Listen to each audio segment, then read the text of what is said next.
Welcome to maths and science tutoring data interpretation में। इस lesson में आज हम बार ग्राफ की स्टडी करेंगे। तो बात करते हैं बार ग्राफ रिप्रेजेंटेशन होता क्या है। फिगर में देखिए, company A B C and D में ऑब्जेक्ट पी एंड क्यू के उत्पादन को प्रोडक्शन को डिफाइन किया गया है। यहाँ पर हमने एक्स एक्सिस में कंपनी को बनाया है, जबकि वाई एक्सिस में हमने उनके उत्पादन को डिफाइन किया है। साथ ही साथ ब्लू कलर का जो कॉलम है वह दिखा रहा है ऑब्जेक्ट पी को, जबकि रेड कॉलम दिखा रहा है ऑब्जेक्ट क्यू के प्रोडक्शन को। क्लियर? आप इजिली इसको रीड कर सकते हैं। ब्लू कॉलम से ऑब्जेक्ट पी डिफाइन है, जबकि रेड कॉलम से ऑब्जेक्ट क्यू डिफाइन है, और कंपनी कितनी दी गई है? 4, उनके उत्पादन के साथ। तो इस रिप्रेजेंटेशन को हम कहते हैं बार ग्राफ रिप्रेजेंटेशन। अब इस DI के ऊपर हमें जो सम जनरेट होते हैं तो उनका टाइप्स क्या होता है। तो हो सकता है वो परसेंटेज कैलकुलेशन का सम हो, या हो सकता है एवरेज कैलकुलेशन का सम हो, या हो सकता है अनुपात रेशो कैलकुलेशन के ऊपर सम आ जाए हमें एग्जाम में। क्लियर? तो इन सभी सम को हम कैसे अप्लाई करते हैं, कैसे सॉल्व करते हैं विथ फास्ट कैलकुलेशन, इसको अब हम एक DI से स्टार्ट करते हैं। तो फर्स्ट DI आपकी स्क्रीन में कुछ ऐसा है।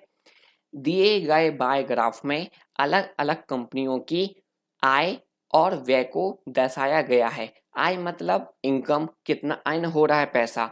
व्यय मतलब खर्च, एक्सपेंडिचर कितना हो गया। ग्राफ का अध्ययन करते हुए प्रश्नों का उत्तर दीजिए।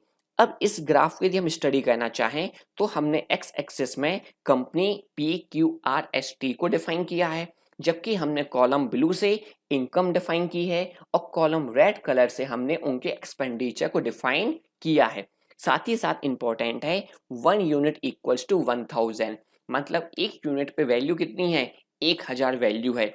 यदि हमने क्यू कंपनी को रीड करना चाहा तो कंपनी क्यू में इनकम कितनी है? 30 का मीन्स हम कितना लेके चलेंगे? 30,000। इसी कंपनी का एक्सपेंडिचर कितना है? 45 मीन्स 45,000 खर्च हो रहे हैं। क्लियर? अब इस ग्राफ के ऊपर हम जितने भी सम जनरेट होते हैं इनको अब हम कैलकुलेट करते हैं। तो पहला सम जनरेट होता है, किस कंपनी में लाभ का प्रतिशत सबसे ज्यादा है। क्या पूछा है उसने? प्रॉफिट का परसेंटेज सबसे ज्यादा कहाँ है। अब प्रॉफिट का परसेंटेज तो वहां ज्यादा होगा जहां पे इनकम ज्यादा है। क्लियर? और इनकम ज्यादा हमारे पास किस किस कंपनी में है? कंपनी पी में देखिए इनकम ज्यादा है। क्लियर? कंपनी आर में देखिए इनकम ज्यादा है। कंपनी टी में भी इनकम क्या है? ज्यादा। मतलब इन्हीं 3 कंपनी में से कोई एक कंपनी हमारा आंसर बनेगी। क्लियर? अब परसेंटेज में फाइंड करना है प्रॉफिट को, इसके लिए आपको एक फॉर्मूला रीड करना पड़ेगा जो आपकी स्क्रीन में कुछ ऐसा दिया गया है। P% मीन्स प्रॉफिट का percentage equals income minus expenditure upon income multiply 100। जब हम इनकम और एक्सपेंडिचर का डिफरेंस लेंगे, बेस वैल्यू हम किसको लेंगे? इनकम को, और मल्टीप्लाई किससे करेंगे? 100 से। तब हमारे पास प्रॉफिट का परसेंटेज आएगा। क्लियर? तो अब हम तीनों कंपनी में इस फॉर्मूले को अप्लाई करते हैं। कंपनी पी में देखते हैं हम, कंपनी पी में डिफरेंस कितने का है हमारे पास? 10। बेस वैल्यू इनकम कितनी है? 40 मल्टीप्लाई कितना? 100। क्लियर? इसको सॉल्व करना चाहेंगे तो 1/4 को हमने कितना रीड किया है? 25%। क्लियर? अब कंपनी किसका देखेंगे हम? आर का। चलिए कंपनी आर का देखिए। कंपनी आर में डिफरेंस कितना हमारे पास? 15। बेस वैल्यू इनकम कितनी है? 50 मल्टीप्लाई किससे करेंगे? 100 से। क्लियर? 50 टू ज़ा 100 और 15 का मल्टीप्लाई 2 से कितने परसेंट हो जाएगा? 30%। क्लियर? अब कंपनी किसका देखेंगे हम? टी का। कंपनी टी में डिफरेंस कितना हमारे पास? 10।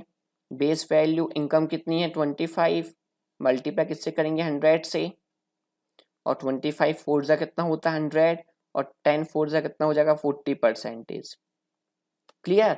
अब आप खुद ही बता सकते हैं किस कंपनी का प्रॉफिट परसेंटेज ज्यादा आया है? कंपनी टी में 40%। इसलिए आंसर क्या बनेगा? Option number D, company T में सबसे ज्यादा लाभ का प्रतिशत है। ये फॉर्मूला आपको याद रखना है, ये एग्जाम में हमें नहीं आता है। हमें याद रखना होगा प्रॉफिट परसेंटेज का formula income minus expenditure upon income multiply 100। Clear? चलिए अगले सम पर आइए। कंपनी आर की आय कंपनी क्यू की आय से कितने प्रतिशत अधिक है। यहाँ पर उसने कंपनी आय की क्या बोली है, इनकम। कंपनी आर की इनकम कितनी है 50, तो आर में इनकम कितनी हो गई 50।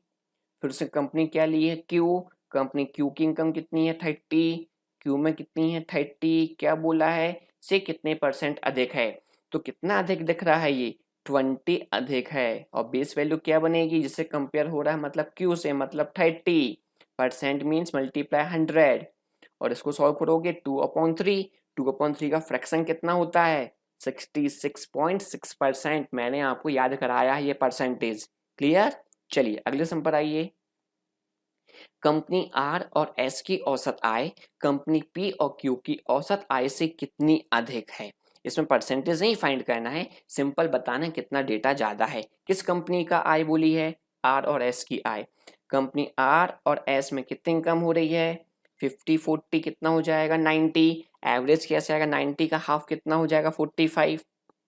क्लियर। अब पी और क्यू की औसत आय, कंपनी पी और क्यू में इनकम कितनी है 40 + 30 कितना 70, 70 का हाफ एवरेज फाइंड करना है कितना हो जाएगा 35। और इनके बीच का डिफरेंस जो है यही तो ज्यादा बता देगा कितना अधिक है। और कितना डिफरेंस आया इनके बीच में 10, means option number A. Clear. उसने 10 बोला तो हमने 10 किया, अमाउंट में बोला होता तो आंसर क्या बन जाता हमारे पास 10,000। क्लियर, क्योंकि 1 यूनिट इक्वल्स टू 1000 है डेटा। अगले सम पर आइए। कंपनी क्यू की हानि का प्रतिशत कितना है। अब इसमें उसने क्या पूछा है, हानि किस कंपनी की, क्यू। अब हम कंपनी क्यू को देख लें, क्या उसमें हानि हो रही है क्या। कंपनी क्यू में यस एक्सपेंडिचर ज्यादा है किससे, इनकम से, तो डेफिनेट यहाँ पे हानि हो रही है। पर हानि को उसने क्या पूछा है, परसेंटेज। तो हानि के परसेंटेज के लिए आपको एक फॉर्मूला याद रखना है, L%। L% मीन्स लॉस का percentage equals to expenditure minus income, कितने में से हमने कितना खर्च किया है उसका डिफरेंस अपॉन इनकम मल्टीप्लाई कितना 100। क्लियर। अभी हमने फॉर्मूला याद किया था प्रॉफिट परसेंटेज का, वहां भी बेस वैल्यू क्या थी इनकम, लॉस परसेंटेज में बेस वैल्यू क्या बनेगी इनकम। वहां पे हमने क्या लिया था इनकम और एक्सपेंडिचर का डिफरेंस, क्योंकि वहां पे इनकम ज्यादा होती है, यहाँ लॉस में एक्सपेंडिचर ज्यादा है, तो हम एक्सपेंडिचर और इनकम का डिफरेंस फाइंड करते हैं। तो इनके बीच में डिफरेंस कितने का आएगा 15। बेस वैल्यू क्या बनेगी इनकम मतलब 30 मल्टीप्लाई 100, तभी तो क्या निकलेगा परसेंटेज। और 1/2 का परसेंटेज हमने कितना पढ़ा हुआ है 50% का loss. It means option number C 50% की हानि होगी कंपनी क्यू को। क्लियर। अगले सम पर आइए। कंपनी एस का व्यय कंपनी आई के व्यय का कितने गुना है। ये थोड़ा नया सम है, इसमें परसेंटेज नहीं है, एवरेज नहीं, अनुपात नहीं है, कितने गुना है ये पूछा है। किसका, कंपनी एस का व्यय। तो कंपनी एस में व्यय कितना हो रहा है 50। कंपनी आर के व्यय, कंपनी आर में कितना व्यय हो रहा है 35। इस 35 का कितने गुना है, ये लीजिए जो 50 है ये 35 का कितने गुना है, मतलब मल्टीप्लाई किससे कर दूं, इस परसेंट प्रश्नवाचक की वैल्यू फाइंड करनी है तो 35 को नीचे ले आइए 50/35। 5 से कितने टाइम कैंसिल हो जाएगा 10 टाइम्स, 5 से कितने टाइम कैंसिल हो जाएगा 7 टाइम्स, तो कितना आ जाएगा 10/7, मतलब कि 10/7 गुना है। 10/7 मतलब ऑप्शन नंबर बी बनेगा। क्लियर। इसमें परसेंटेज नहीं था, सिंपल बताना था कितने गुना है, तो हमने अरेंज कर दिया और आंसर फाइंड कर लिया 10/7 गुना है। क्लियर। तो ये पहला डीआई था जिसके ऊपर हमने 5 सम किए। अब हम स्टार्ट करते हैं इसी के सेकेंड डीआई, मतलब कि सेकेंड बार ग्राफ से। तो उसके सम क्या है, ये है आपकी स्क्रीन पर। दिए गए आलेख में बार ग्राफ में अलग अलग वर्षों में मोबाइल और कंप्यूटर के उत्पादन को दर्शाया गया है। इस डीआई में उसने हमें अलग अलग वर्ष बोले हैं जो हमने एक्स एक्सेस में डिफाइन किए हैं, 2010, 2012, 2014, 2016।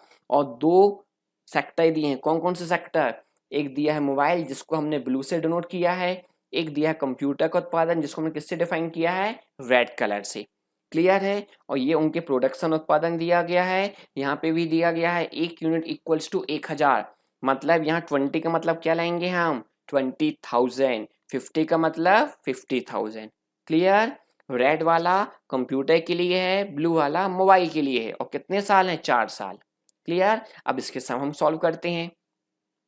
पहला सम दिया गया है वर्ष 2014 में हुए मोबाइल का उत्पादन। अब तुरंत देखिए 2014 में मोबाइल का उत्पादन कितना था। ये देखिए ये है डेटा। ये डेटा 40 और 50 के बीच में, मतलब कितना ले लेंगे हम 45। क्लियर। वर्ष 2012 में, अब 2012 में मोबाइल, 2012 में मोबाइल कितना है ये देखिए कितना है 20 से कितने परसेंट क्या है अधिक है। तो ये डेटा इससे अधिक है, कितना अधिक है 25 अधिक है अधिक। कंपेयर किससे हो रहा है 2012 से। 2012 मतलब कितना डेटा था 20, बेस वैल्यू 20 मल्टीप्लाई कितना 100। सॉल्व कर दीजिए इसको। 20 2500 और 25 पंचे 125% अधिक है। ऑप्शन देखिए दिख गया क्या आप सभी को। Yes, option number B. Clear. चलिए अगले सम पर आइए। 2010 में, अब कौन से सन की बात होगी हमारे पास 2010 की बात। मोबाइल और कंप्यूटर का कुल उत्पादन, चलिए तुरंत ऐड कर दीजिए। 30 + 50 कितना हो जाएगा 80। ये किस सन का है 2010 सन का है। क्लियर।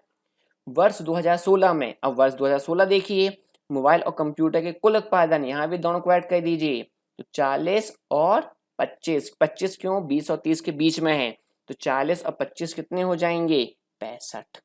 क्लियर। किस सन में है ये 2016 में। के मध्य क्या अनुपात है, इनके मध्य क्या फाइंड करना है अनुपात फाइंड करना है। चलिए फाइंड करते हैं। किससे डिवाइड हो जाएंगे ये 5 से हो जाएंगे। 5 से कितने टाइम हो जाएंगे 16। 5 से कितने टाइम्स ये 13। तो आंसर कितना आ जाएगा 16:13। Option number C. क्लियर। चलिए अगले सम पर आइए। दिए गए सभी वर्षों में, सभी वर्ष मतलब सभी वर्ष को ऐड करना पड़ेगा, कंप्यूटर का औसत उत्पादन कितना है। कंप्यूटर मींस रेड कॉलम को हर एक साल का ऐड कर दीजिए। 2010 में रेड कितना है 50। 2012 में रेड कितना है 45। 2014 में रेड कितना है 30। 2016 में कंप्यूटर मतलब लाल कितना है 25। औसत कैसे निकलेगा, सबको ऐड करना होगा, देन किससे डिवाइड करना होगा नंबर ऑफ ईयर। कितने ईयर है हमारे पास 4 ईयर है। क्लियर। चलिए ऐड करते हैं। 25 और 30 कितना हो जाएगा 55। 55 में कितना ऐड करना है 45 कितना हो गया 100। 100 + 50 कितना 150। 150 अपॉन कितना 4। 2 से डिवाइड कर दीजिए 2 और ये कितना 75 और 75 को 2 से डिवाइड करेंगे तो कितना हो जाएगा हमारे पास 37.5। 37.5 means option number A. Clear. सबको ऐड कर दिया और नंबर ऑफ ईयर से डिवाइड कर दिया। चलिए अगले सम पर आइए। यदि वर्ष 2018 में, 2018 तो हमको दिया नहीं है, मतलब यदि कंडीशन लगी मतलब वो फ्यूचर में जाने के लिए कुछ कंडीशन दे रहा है। वर्ष 2018 में मोबाइल का उत्पादन वर्ष 2016 से 25% अधिक हो। ये देखिए 2016 में मोबाइल का उत्पादन कितना हो रहा था। जस्ट अ मिनट ट्राई कर लेते हैं अपन कहाँ से हो रहा है ये। चलिए 2016 में मोबाइल का उत्पादन कितना हो रहा है, मोबाइल मतलब ब्लू वाला देखना है। क्लियर। Blue means 40। तो 2016 में कितना हो रहा है 40। इससे कितने परसेंट अधिक हो 25% अधिक। 25% मीन्स किसका मल्टीप्लाई कर देंगे 125/100। ये मैं सिखा चुका हूँ। 25% अधिक मीन्स किससे मल्टीप्लाई 125/100। 20% अधिक होता तो किससे मल्टीप्लाई करते 120/100 से। कर दीजिए मल्टीप्लाई।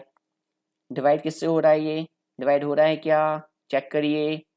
यस 25 4 ज़ा 100, 25 5 ज़ा 125 और 4 से कितने टाइम्स से 10 टाइम्स मल्टीप्लाई 50। कितना आ जाएगा 50। अब उसने पूछा क्या था उत्पादन कितना होगा 2018 में। 25% अधिक कितना आ गया हमारे पास 50, पर एक यूनिट की वैल्यू कितनी थी 1000। तो 50 की वैल्यू कितनी हो जाएगी यहाँ पे 50,000। क्लियर। Option number C. उसने कंडीशन डाली थी यदि 2018 का जो प्रोडक्शन है वो 16 से कितना अधिक हो 25% अधिक हो। तो 2016 का जो डेटा है इसमें मैंने मल्टीप्लाई किससे कर दिया 125/100 से। तभी तो 25% अधिक प्रोडक्शन कितना आ गया 50,000, जो 2018 का प्रोडक्शन बन जाएगा। क्लियर। चलिए अगले सम पर आइए। वर्ष 2010 और 2014 में कंप्यूटर का कुल उत्पादन, फिर इसने 2 साल लिए हैं, 10 और 14 में क्या बोला? Computer, computer means red, 50 plus 30 कितना हो गया? 80। क्लियर? कुल उत्पादन इन्हीं 2 वर्षों में, अब इन्हीं 2 वर्ष मतलब 2010 और 2014 की बात कर रहा है, मोबाइल के कुल उत्पादन से कितना अधिक है? अब मोबाइल को ऐड कर दीजिए, 30 प्लस 45 कितना हो जाएगा? 75। और क्या पूछा? कितना अधिक है, परसेंटेज नहीं, सिंपल कितना अधिक है, तो इनका अंतर जितना होगा उतनी अधिक होगा। इनके बीच में अंतर कितना? 5, और 5 मीन्स कितना लेना पड़ेगा डेटा? 5000, क्योंकि 1 यूनिट इक्वल्स टू 1000 था, तो आंसर कितना आ गया? 5000। It means option number B. Clear? तो आपने आज के इस लेसन में 2 DI को सॉल्व किया है, जो दोनों DI बाय ग्राफ के ऊपर बने हुए थे। क्लियर? नेक्स्ट लेसन में हम कुछ दूसरा DI को फॉलो करेंगे। तब तक के लिए जय हिंद ऑल ऑफ यू।